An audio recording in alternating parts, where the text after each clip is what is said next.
في شتاء عام 1936 وفي بقعة منسية على أطراف مدينة تكريت العراقية تدعى قرية العوجة، غيب الموت راعيا بسيط للأغنام مصابا بسرطان الحنجرة، تاركا خلفه زوجة تحمل في أحشائها طفلا لم يكن أحد يتخيل أنه سيزلزل أركان الشرق الأوسط لعقود. بلغت القسوة بوالدته حد محاولة إجهاض الجنين للتخلص من عبء ثقيل، لكن القدر كان يخبئ مسارا آخر. صمد الجنين وخرج إلى النور في 28 من أبريل لعام 1937 ليوثق في السجلات باسم صدام حسين. كانت ولادته إيذانا ببدء رحلة حياة صاغتها المأساة وشكلتها المعاناة منذ اللحظة الأولى، حيث جفت مشاعر الأمومة تماما تجاهه، وسرعان ما امتدت يد زوج الأم الغليظة لتسوقه بالضرب المبرح والتعذيب اليومي، مما غرس في نفس الطفل نزعة مبكرة للمواجهة والهروب.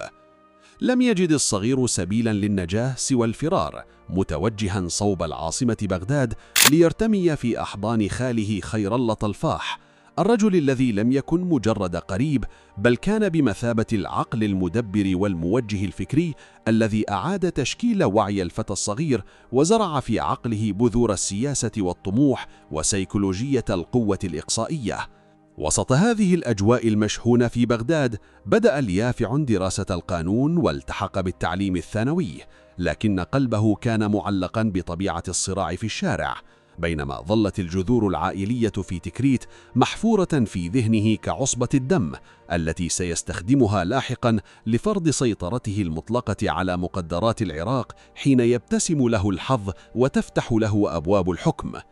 في تلك الأثناء لم يكن العراق وحده من يغلي، بل كانت المنطقة بأسرها تموج تحت وطأة تحولات جيوسياسية كبرى ومصيرية، إذ تلاشت الإمبراطورية العثمانية التي هيمنت على هذه الأرض لقرون بعد هزيمتها النكراء في الحرب العالمية الأولى، لتقع بلاد الرافدين تحت أنياب الانتداب البريطاني الذي رسم الحدود على رمال الصحراء وفقا لمصالحه الخاصة دون أدنى اعتبار للهويات الثقافية والروابط القبلية المتجذرة في المنطقة.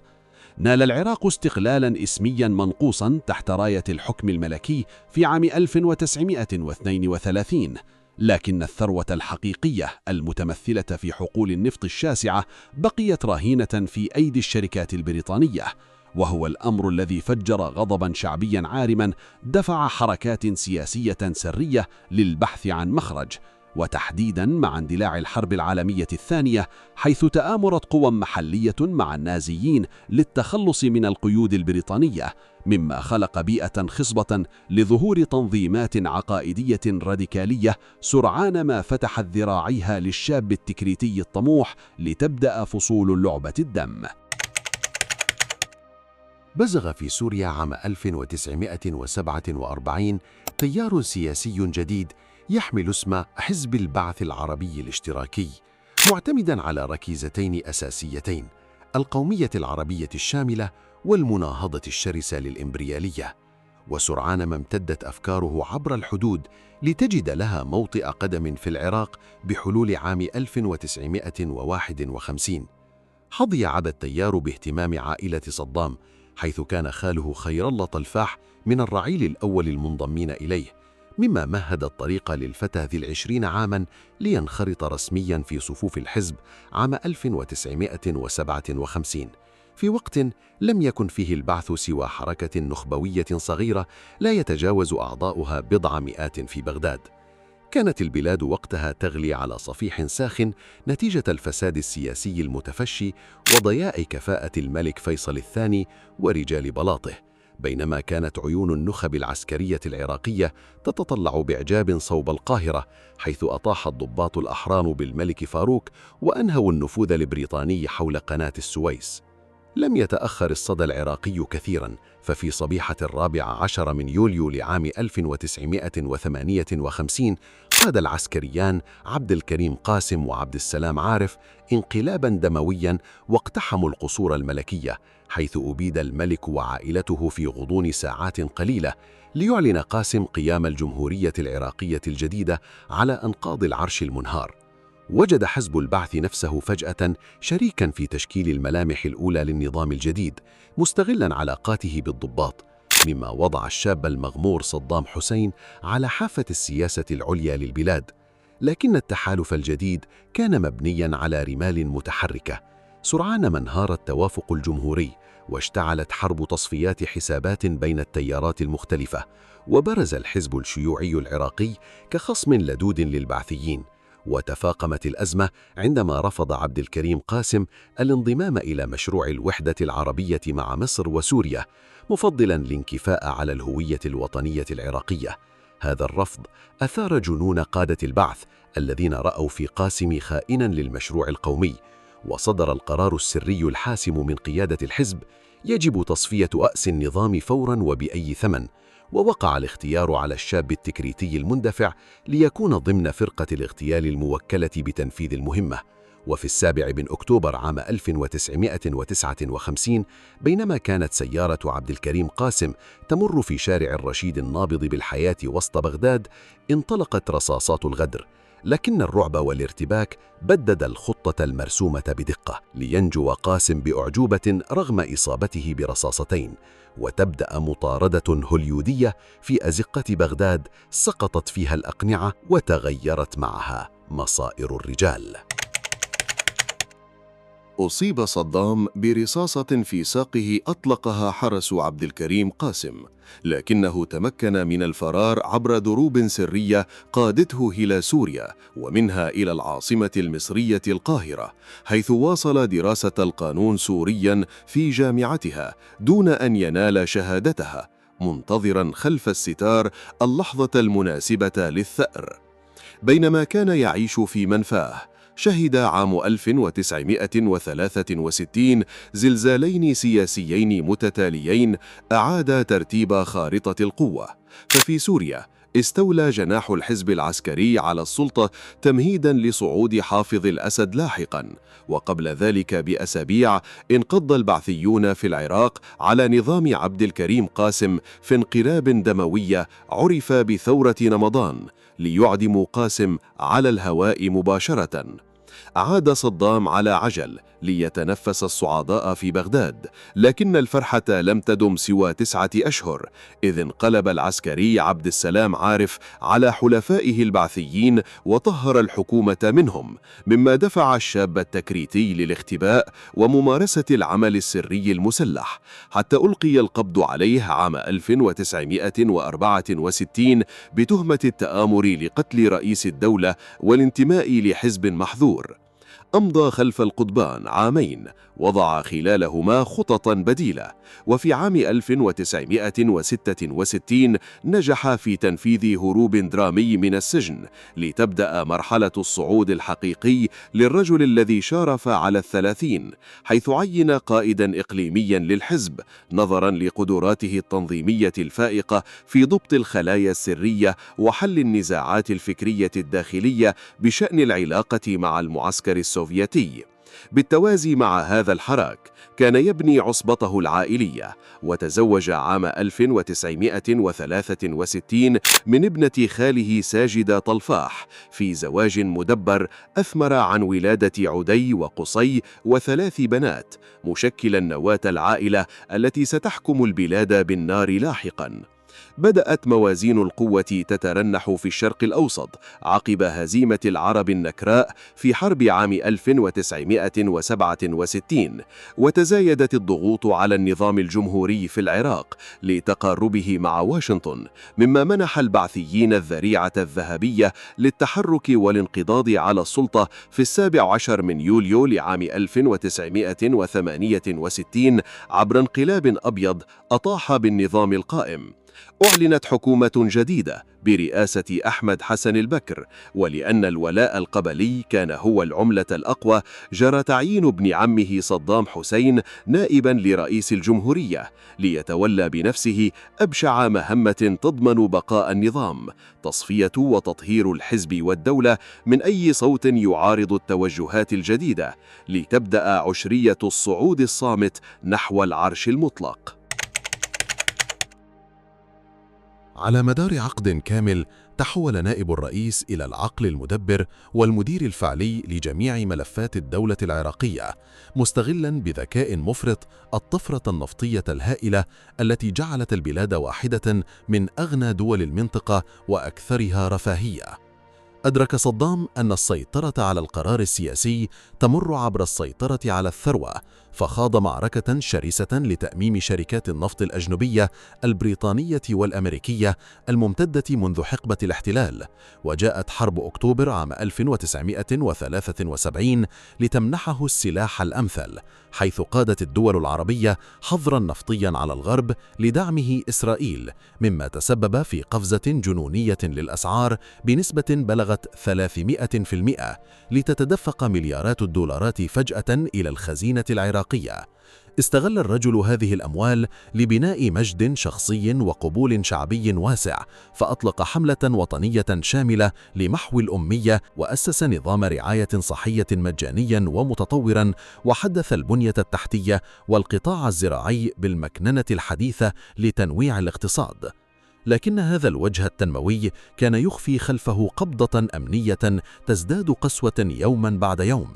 في ذات الوقت كان يعيد صياغة تحالفات العراق الخارجية، فوقع عام 1972 معاهدة تعاون استراتيجي مع الاتحاد السوفيتي لمدته 15 عاما، مما أثار حنق واشنطن التي سارعت تحت إدارة ريتشارد نيكسون لدعم التمرد الكردي في الشمال بقيادة مصطفى بارزاني، لتشتعل الحرب الكردية الثانية عام 1974.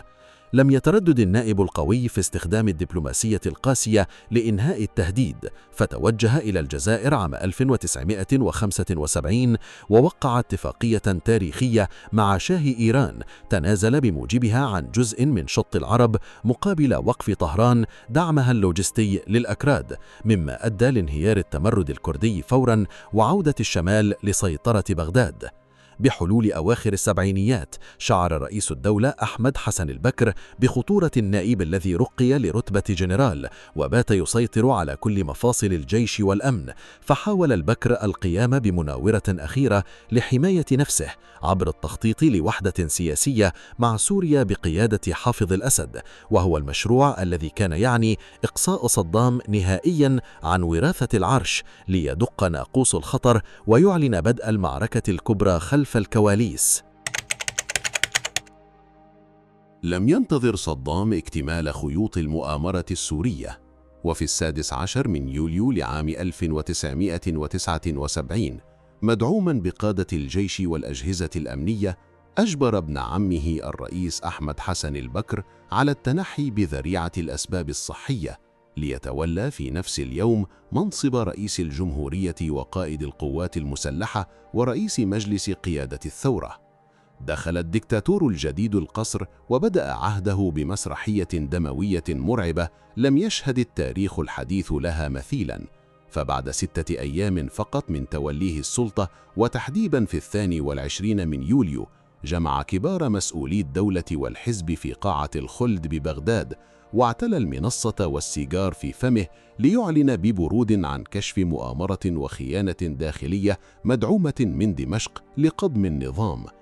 اعتلى المنصة أمين سر مجلس قيادة الثورة محيي عبد الحسين ليدلي باعترافات انتزعت منه تحت التعذيب، وبدأ بقراءة أسماء المتورطين وسط قاعة سادها رعب هستيري وبكاء الخائفين على مصائرهم، ليقتاد الحرس 68 قياديا بارزا إلى غياهب السجون، حيث أعدم منهم 21 شخصا في شوارع بغداد على يد زملائهم في الحزب لإثبات الولاء المطلق للزعيم الجديد. نسفت هذه المجزرة السياسية أي أمل في الوحدة مع سوريا، وأعلنت بدء عهد الطاغية الأوحد الذي تحول من رجل دولة إصلاحي إلى مستبد مصاب بجنون العظمة، مستعينا بالجيش الشعبي وجهاز المخابرات المرعب لمراقبة أنفاس العراقيين وتصفية الخصوم في الداخل والخارج، وشن حملات تنكيل وحشية ضد الأكراد والتيارات الشيعية المعارضة. بالتوازي مع هذا الإرهاب المنظم، انطلقت أضخم ماكينة لعبادة الشخصية في القرن العشرين، حيث صور نفسه كوارث شرعي للملك البابلي نبوخذ نصر، ووضع اسمه على قطع الطوب الأثرية، وانتشرت تماثيله وجدارياته وصوره على العملات في كل زاوية من زوايا البلاد، تزامناً مع انتخابات صورية نال فيها نسبة 100% من الأصوات. وفي خضم هذه النشوة بالقوة المطلقة اندلعت الثورة الإسلامية في الجارة إيران عام 1979، وأطاحت بالشاه لتأتي بنظام ديني شيعي بقيادة الخميني، مما أثار ذعر النظام العلماني السني في بغداد من تمدد الثورة، وبدعم وغطاء وطمأنينة من واشنطن والدول الغربية الراغبة في سحق النظام الإيراني الجديد، اتخذ صدام قراره المسيري الأكثر دموية، إعلان الحرب الشاملة وغزو الأراضي الإيرانية في سبتمبر 1980، لتبدأ محرقة بشرية دامت 8 سنوات وأكلت الأخضر واليابس. تحول الغزو السريع الذي توقعه صدام إلى حرب استنزاف طاحنة هي الأطول في القرن العشرين، حيث نجحت إيران بحلول 1982 في شن هجوم مضاد ضخم ونقل المعارك إلى داخل الأراضي العراقية لتصبح البصرة على شفا السقوط. صمد النظام بفضل التجنيد الإجباري الشامل وتدفق المساعدات المالية والعسكرية الهائلة من الولايات المتحدة والغرب، الذين رأوا في بغداد خط الدفاع الأخير لمنع تمدد الثورة الخمينية. ووصل الأمر حد تزويده بمعلومات استخباراتية دقيقة وصمتا دوليا مريب تجاه استخدامه الأسلحة الكيميائية وغازات الخردل والسارين لصد الموجات البشرية الإيرانية التي ضمت آلاف الأطفال المجندين. في عام 1988 وتحت وطأة انهاك الموارد والتهديد العراقي بقصف طهران بالكيماوي وإسقاط أمريكا لطائرة ركاب مدنية إيرانية، وافق الخميني على تجرع السم وقبول وقف إطلاق النار لتنتهي الحرب بجمود عسكري كامل وبحصيلة مرعبة تجاوزت 1,000,000 قتيل ودون تغيير في الحدود. لم يكد غبار المعارك يهدأ حتى استغل صدام الآلة العسكرية الضخمة ليشن حملة الأنفال الدموية ضد الأكراد في الشمال بتهمة التواطؤ مع إيران، ومبيدا ما بين 50 إلى 100 ألف مدني كردي في إبهدة جماعية موثقة.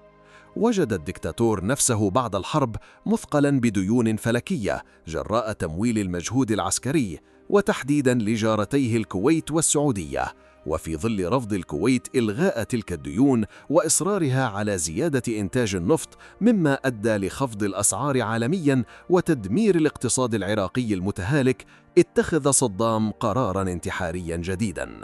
وفي 2 أغسطس عام 1990 اجتاحت الدبابات العراقية دولة الكويت، وفي غضون 24 ساعة أعلنها المحافظة 19 للعراق، ظنا منه أن الغرب سيغض الطرف مكافأة له على دوره في كبح إيران.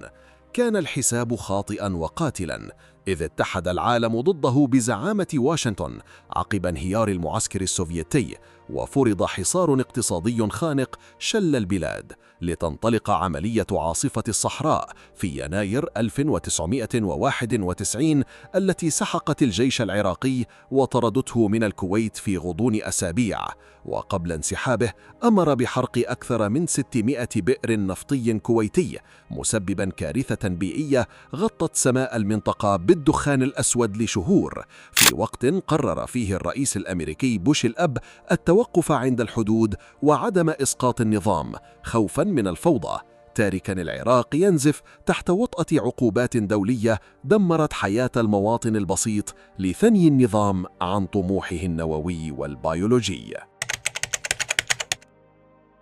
عاش العراق طوال فترة التسعينيات عزلة دولية خانقة حولت البلاد الغنية إلى شبح وجوع كافر، وانهارت مستويات المعيشة وارتفعت وفيات الأطفال، بينما تحول نظام صدام إلى ديكتاتورية دينية عائلية قمعية متطرفة للحفاظ على البقاء بعد انحرافه عن المبادئ العلمانية للبعث، مستغلا مشاعر العداء للغرب.